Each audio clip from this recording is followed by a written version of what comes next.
Olá, olá! Meu nome é Ana Duarte. E eu sou Gabriela Conde. E esse é o nosso podcast Da nossa mesa. Bem-vindos! Voltamos. Gente, eu tô muito emocionada. E voltamos, que nível glamour, entendeu? Paginadas. Pô, maravilhosa. Por dentro, por fora. Mãe de 2. Mãe de 2. O 2 tá aqui. Eu já fui pra 7 países novos. Gente, muita coisa mudou desde o nosso último episódio. Muitas coisas. A gente gravou, tá com quase 2 anos que a gente gravou a última vez.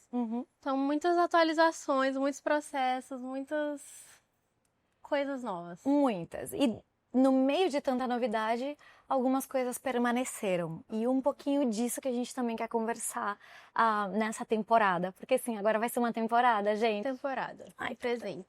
Ai, tô até emocionada. Mas enfim, então vamos lá. Eu tava conversando com a Gabi e tem algumas temáticas, vocês já viram o nome do episódio, né? Errar não é pecado. E existe uma pressão, especialmente para a gente, fora no mundo também, mas a gente que cresce na igreja. Evangélico, um negócio. Onde parece que errar é a pior coisa que você pode fazer na vida. Quase que é blasfêmia contra o Senhor. Sabe assim? É quase que você apostatou. E quando a gente fala de erros, não só errar, cair em pecado, mas errar na vida. Tipo, foi ir mal numa prova, tomar uma decisão errada, escolher uma faculdade que não era a faculdade que eu queria e daí desistir. Erros da vida comum que não necessariamente pecado. Tipo, passar o horário errado ou não passar o horário pra pessoa que vai produzir os episódios pra você e a gente tem que começar mais tarde, porque eu não mandei uma mensagem com o horário. Então assim, coisas frescas, isso aconteceu hoje, no caso. Então assim, errar a vida, ela acontece. Então, mas essa pressão que existe, ela é muito real. Tem no Japão, é um país conhecido por alto rendimento cognitivo, tipo, com emprego, enfim, diferentes áreas. E algo muito interessante é que nos arredores da cidade de Tóquio tem um parque, tipo uma floresta. E na época do vestibular, quando vai sair os resultados para o vestibular, a polícia tem que redobrar o monitoramento desse parque, porque as pessoas vão se suicidar nesse bosque. Nesse período do vestibular, por causa dos resultados negativos. Exato, porque não alcançou o resultado que esperava. Eu não tô nem te falando, galera, que não passou com uma boa nota. É porque não tirou a nota perfeita. Então, eles têm que monitorar um lugar público, porque as pessoas se suicidam por uma nota de vestibular. E eles são um exemplo extremo, assim, porque os orientais são bem mais... Caxias, né? Fortes. Rígidos, assim, do que a gente. Mas essa rigidez, essa autoexigência é muito presente na nossa geração também. Demais. E a gente vê que cada geração que vai passando, tipo, a gente ali 90, mas a galera que tá nos seus 18, agora a gente vê também eles muito pressionados, muito tensos com seus resultados, com as suas performances, e isso de fato é um problemaço para a saúde mental. Não, demais. E é isso que a gente quer desmistificar um pouquinho, porque Paulo fala sobre ser perfeitos, Jesus fala no Sermão do Monte sobre o padrão é ser perfeito. Existe então um convite com essa palavra, perfeito. E eu acho que a gente destoou, a gente tirou do cerne do que essa palavra significa. Quando deu o nosso significado de perfeição. Exato. Que perfeição é ausência de erro. Quando perfeição bíblica é ausência de pecado. Então, isso é muito diferente. E o peso sobre isso deveria ser diferente. Porque a gente tem algumas conversas que a gente fala sobre como maturidade ou imaturidade não é pecado. Mas isso entra na mesma perspectiva de tipo, parece que se eu erro, eu tô pecando contra Deus. Então, o fato de eu não ter mandado mensagem pra Carize hoje de manhã, ontem à noite, confirmando o horário, é pecado, pequei contra o Senhor. É tipo, um tiquinho a menos, uma pedrinha a menos na minha coroa de glória com o Pai. E, tipo, a Bíblia não fala sobre isso. E é um mal da nossa ideia de perfeição, esse conceito é um mito, de que a nossa ideia do que é certo e do que é errado, do ideal e como a vida deve acontecer, é o que é perfeição. E daí, se a gente for tirar para ver o que é perfeição para mim, para ti, para qualquer pessoa, cada um tem a sua definição, então nada é perfeição. Exato. Porque cada um tem a sua definição. Então, quando a gente leva isso para Deus, a gente considera que a gente projeta que a nossa ideia é a ideia de Deus, que a nossa vontade é a vontade de Deus, que a nossa ideia do que é certo, o que é perfeito, é o que Deus está pensando que é certo, que é perfeito. Aí vira uma treta assim monstruosa, porque uma vez que eu não mando mensagem, eu estou moralmente errada. Exato. Não é uma atitude errada, é moral. Não é? Eu pequei contra os céus e contra ti. Faça-me como um dos teus empregados, porque sou não sei nem como falar, não íntegra por causa disso. E daí a gente tem inúmeros problemas que eu poderia listar disso. Não, total. E aí, eu acho que o convite do que a Bíblia fala, quando ela nos fala sobre perfeição, é a estatura do varão perfeito. Então, onde estou eu para dizer que Jesus errou? A Bíblia não diz, mas a Bíblia sim diz que em tudo ele foi tentado e em tudo ele viveu como um ser humano. Então, será que existe cabimento para que você e eu vivamos vida como seres humanos? Ser humano, esquece. Ser humano acorda um dia mal-humorado. Ser humano, cara, ser humano, se eu não almoço, eu fico braba, mas assim, num nível. E eu não tô falando de soltar os cachorros e, tipo, tratar todo mundo mal. Mas assim, como que isso tem consequências? Tipo, Telzinho não dormiu ontem à noite, tipo, direito. Gabi tem um filho chamado Tel. Que é pra quem segue, é novo aqui, bem-vindos. Mas Telzinho não dormiu direito. Cara, isso já faz com que cérebro pense de outra forma, memória funcione de outro jeito, humor fique de outro estado.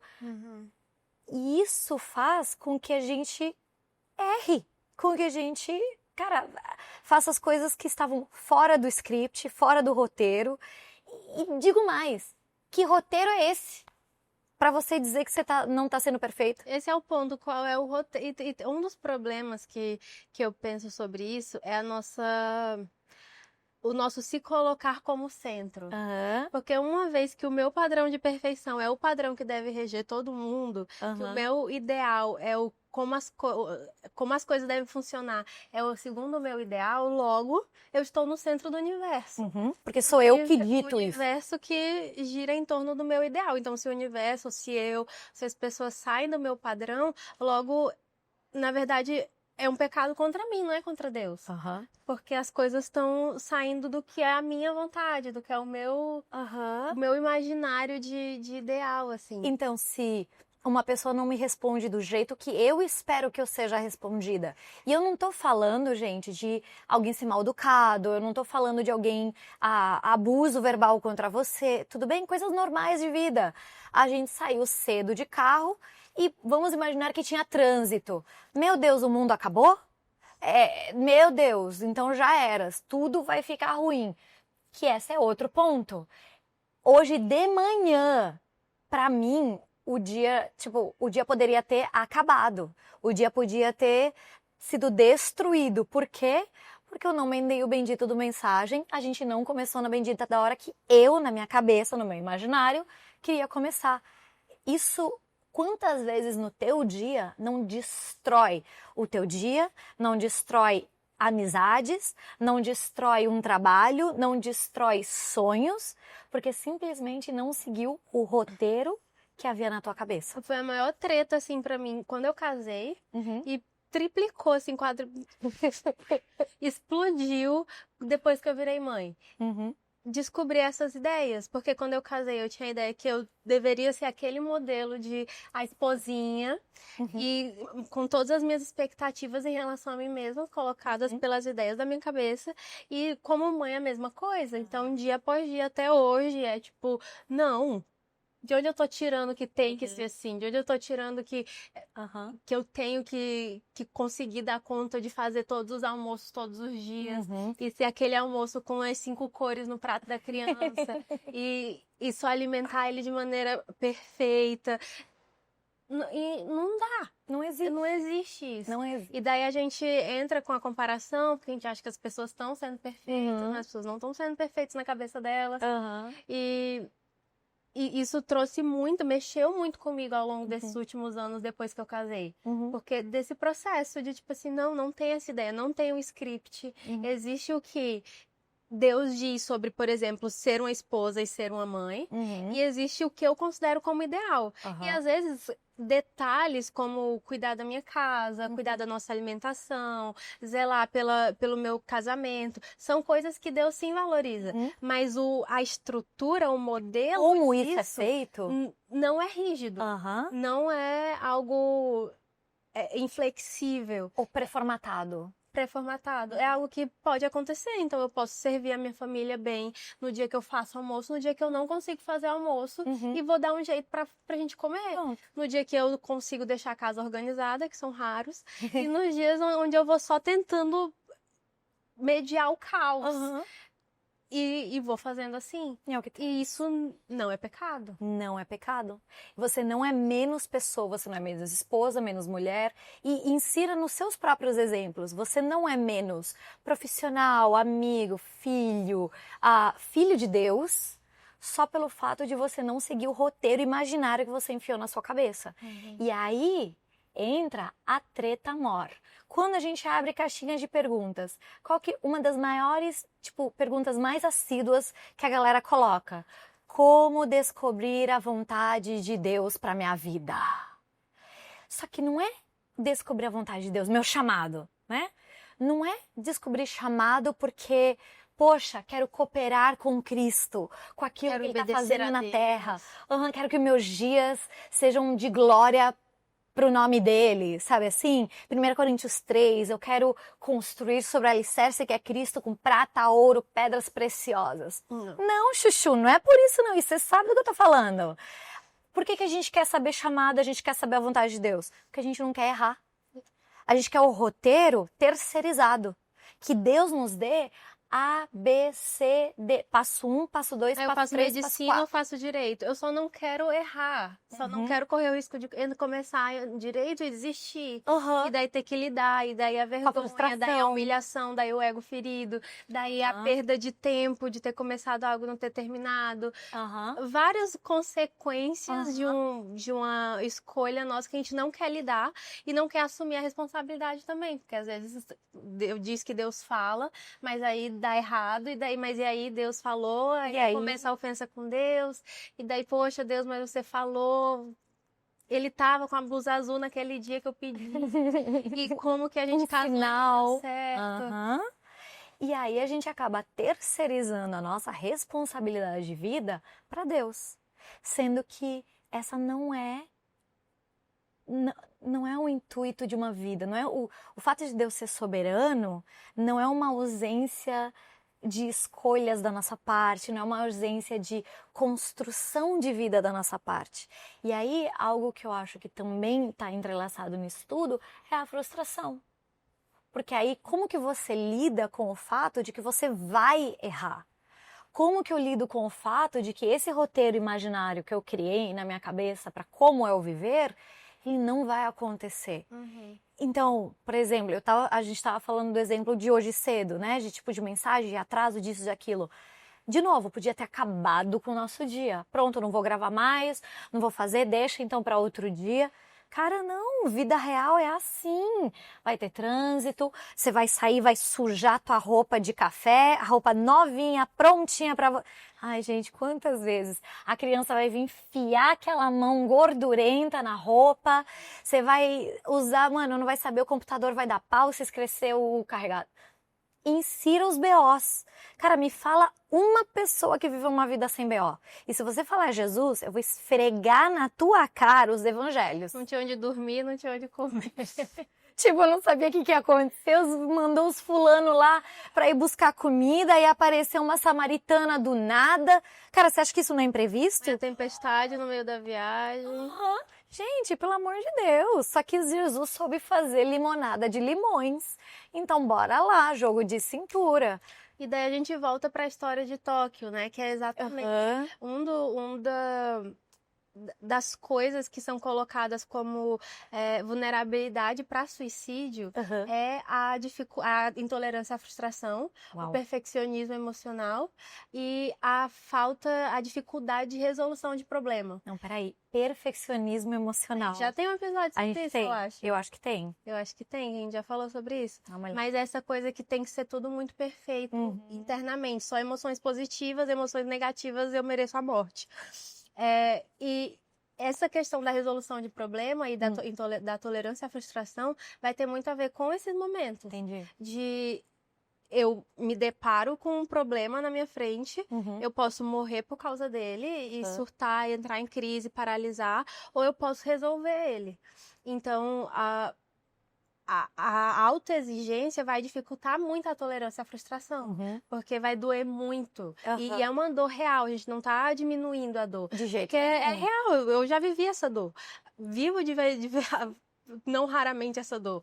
Então, dói de verdade a frustração. Mas a questão é nós aprendermos a fazer isso. E tem uma coisa aí que vai bater na porta de todo mundo, que é uma coisa chamada vida adulta. Olá, bem-vindo! Crescemos! Não tem mais papai e mamãe resolvendo os BOs. E às vezes, não tô falando para não ter família perto, para não pedir ajuda. Não é isso. Mas é emocionalmente lidar. Nossos pais, eles abafavam muito BO. Ou professores, ou adultos em nossas vidas. E cara, não. Agora é a nossa vez de abafar pra gente. De não diminuir, mas de... Cara, respira. De mediar, de regulação emocional. Exatamente. De saber, tipo, cara, deu tudo errado. Então, eu vou fazer algo, vou tirar 5 minutinhos pra respirar, fazer uns exercícios de respiração, pra orar em línguas um pouquinho, pra, sabe assim, vou mandar um áudio pra Gabi, porque eu, preciso desabafar, então eu vou mandar um áudio pra um amigo, pra uma amiga. Cara, saber gerenciar, porque a frustração ela vai chegar, a questão é como você lida com ela. E é isso que Jesus nos convida a um lugar de perfeição. Aí, em vez de deixar a frustração ditar como que eu vou continuar o resto do meu dia, da minha vida, cara, puxar e falar, não, peraí, bem-aventurados os humildes, peraí, bem-aventurado, sabe, o pobre de espírito. Aí tu falou agora de humildes, eu tava aqui pensando, pra mim uma grande pedra de tropeço nesse processo de aceitar e de lidar com a frustração é uma coisa de 3 letras chamada ego. Gigante. Assim, uma baita pedra assim, no meio do caminho de aceitar a frustração, porque parte do não querer errar, parte do negar a todo custo, do espernear, é porque a gente fica com o ego ferido de errar. A gente fica humilhado. A gente se sente humilhado porque o ego é muito grande, então ele acaba se machucando mais fácil. Então, essa questão egóica, assim, é um grande problema para lidar com a frustração.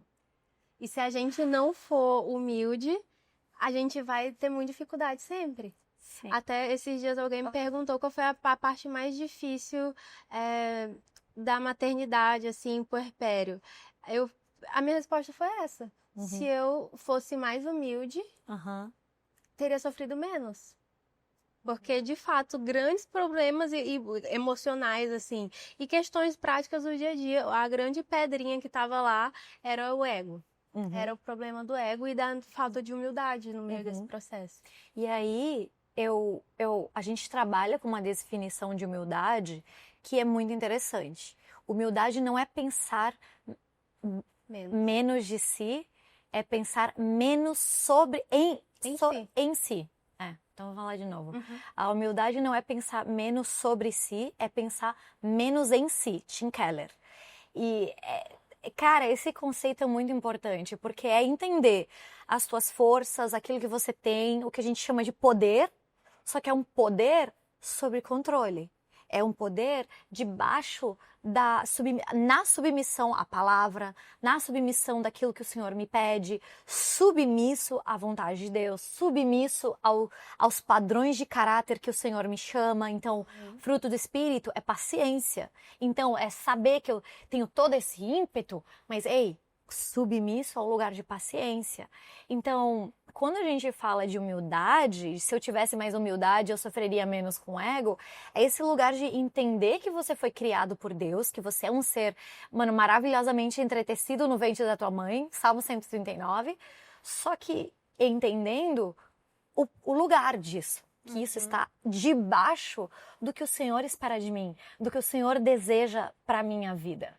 Então é uma humildade que não significa eu me jogar no chão, mas eu me colocar no lugar correto. Tá, eu sou tudo isso sim, mas eu sou tudo isso sendo alguém que precisa de graça, sendo alguém que continua carecendo de perdão, sendo alguém que está a 2 passos do pior pecado da humanidade e sendo consciente disso. Sou pobre, nego e nu. E só pra gente ter noção, assim, exemplificar, tem situações que a gente erra e que a gente se frustra com o nosso erro que nem são sobre a gente.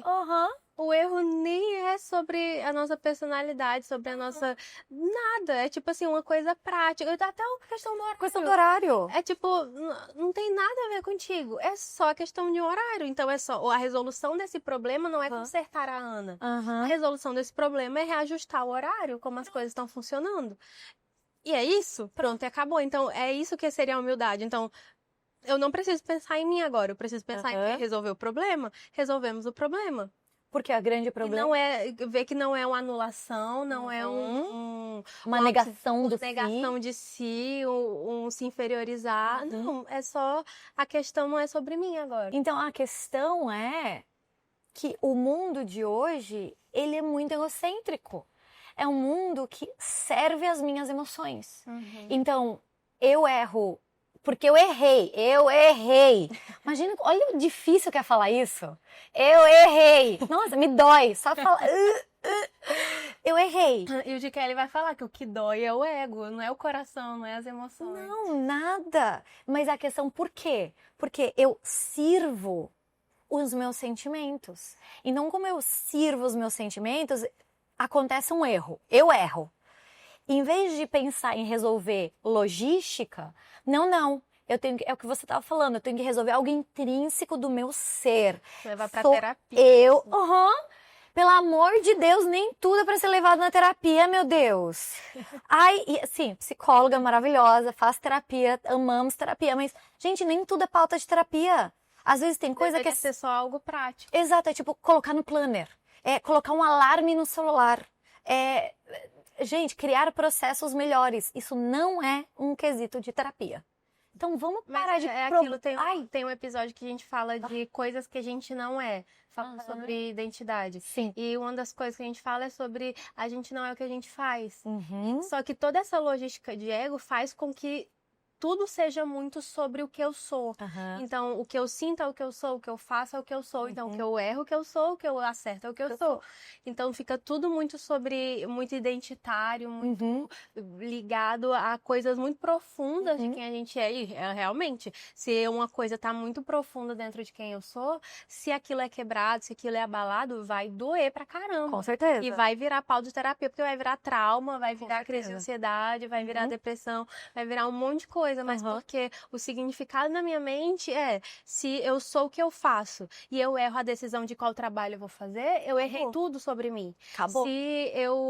Se eu sou o que eu faço e eu tomo uma decisão errada, decido uma faculdade errada, ou acho que Deus quer que eu cante e eu tô indo pregar, tudo isso se torna sobre a minha identidade. E daí, pro ser humano, a identidade é algo muito importante, algo muito chave. Muito chave, muito nuclear no nosso interior. Assim. É a partir de onde a gente constrói todo o demais. Então, a gente acaba deixando uma coisa muito preciosa, que é a nossa identidade, que é o nosso eu real, assim, vulnerável, exposto a coisas que podem mudar e podem ser mexidas a todo momento. Uhum. E não é sobre a nossa identidade. A nossa identidade, a gente vai fazer um podcast sobre autoestima, autoconhecimento, essas coisas, mas a nossa identidade é algo que está guardado e ela não é medida por essas coisas. Essas coisas são expressões de quem nós somos. Quando a gente fala sobre performance, a gente ouve isso muito em pregação, em livros e coisas. Tem que tomar cuidado com a performance, você não é exatamente essa ideia, você não é o que você faz. O que você faz deve fluir a partir da construção e do entendimento de quem você é. Então, se eu sou alguém amado, esperado, anelado por Deus, tipo tal, isso me dá a segurança de poder errar que nem eu errei hoje de manhã. Eu tô repetindo para ver se passa, entendeu? A frustração ainda não passou, tá? Mas você me entende? Tipo, cara, se eu sou aceita, a Gabi não pensa menos de mim, a Gabi não tá chateada comigo pelo fato de eu ter errado. Eu não sou menos amada pela minha performance. E é aí onde a gente mistura tudo e fica essa bagunça. Porque se Deus não me fala o que Ele quer pra mim, pra minha vida, então eu caso errado, eu faço uma... Não caso errado, pelo amor de Deus, é uma decisão importante. Mas assim, você me entende? Se eu estudar uma coisa que não é e trancar uma faculdade... Gente, trancar uma faculdade não é um fim do mundo. Sabe, mudar de emprego não é o fim do mundo. Mudar de amizades... Mudar de carreira... Não é o fim do mundo. Posso falar isso? Não é o fim do mundo. Tá tudo bem. E levar em consideração uma coisa chamada maturidade e imaturidade também. Tem coisa que a gente vai errar por imaturidade. Eu fico assim, em choque como os adolescentes saem dos 17 anos no ensino médio com a pressão de decidir toda uma carreira de vida que vai trabalhar pelos próximos 40, 50 anos com 17 anos. Cara, eu não tinha maturidade para escolher toda a minha... Ainda tô tentando aqui construir uma carreira direito com 30. Então, a gente não vai ter todas as respostas. A gente vai precisar fazer o caminho de errar, voltar, refazer, reorganizar e lógico, com a intenção de buscando acertar, buscando o ser perfeito, se parecer com Cristo, não pecar, mirando na excelência. Mas não vai ser 100%, não vai ser inerrante. Não vai ser o roteiro perfeito de A, B, C, D. Não vai acontecer. E tá tudo bem. E dentro da nossa possibilidade de errar tanto erros quanto pecados, existe uma coisa chamada perdão. Tanto pedir quanto receber. Então, de aprender a pedir perdão quando a gente erra com as pessoas, porque a gente vai errar com as pessoas, e o aprender a buscar o perdão de Deus quando a gente peca também. Porque a gente vai pecar, a gente vai precisar todos os dias correr para Deus pedindo perdão, ajuda. Então, Deus não tá nada surpreso com isso. O lance é a gente tá correndo para esse lugar, né? A gente tá indo voltando para ele, para esse lugar de se arrepender com Deus verdadeiramente por causa da qualidade do meu coração e não só porque eu não quero lidar com as consequências dos meus erros.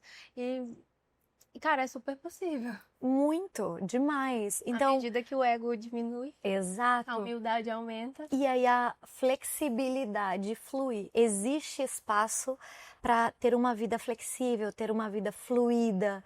E, de novo, não é um vida leva eu, deixa a vida me levar. Odeio. Mas é uma questão mais de, cara, entender que a gente precisa ter jogo de cintura, entender que a vida, os únicos absolutos que existem na vida é a palavra de Deus.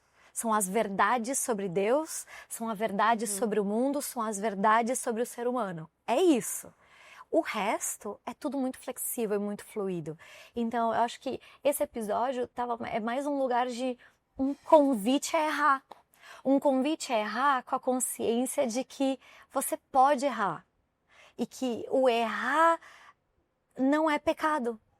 O errar não é esse lugar de maldade que às vezes a gente coloca. A gente não tá vindo de um lugar de má índole. A gente não tá falando de um lugar de mau caráter. Não, é um lugar de sou humano. Eu erro, eu não sei. empecilhos acontecem, imprevistos acontecem. Então é um convite a sermos humanos e a amar a isso. Buscar ser um bom cristão, caminhar com Deus em relacionamento, conhecer o coração dele, conhecer as escrituras e fazer o melhor para viver a vida mais parecida com Jesus possível, sabendo que nós iremos errar porque nós temos uma natureza caída e porque nós somos humanos. Então, erros de moral. E erros de humanidade. E que, para ambos esses erros, nós temos uma saída com o Senhor. Amém. E nós temos perdão, nós temos graça, nós temos como lidar com essas coisas de maneira leve e de maneira que a gente possa crescer, tirando o ego do meio do caminho, abraçando a humildade de Jesus e leveza. É o nosso lema no podcast. Todos os episódios a gente fala sobre leveza. Então é leveza. Ok? Então respira fundo. Errou? Começa de novo. Acha uma alternativa. Vamos repensar. Dá 2 passos atrás. Pausa. Reflete.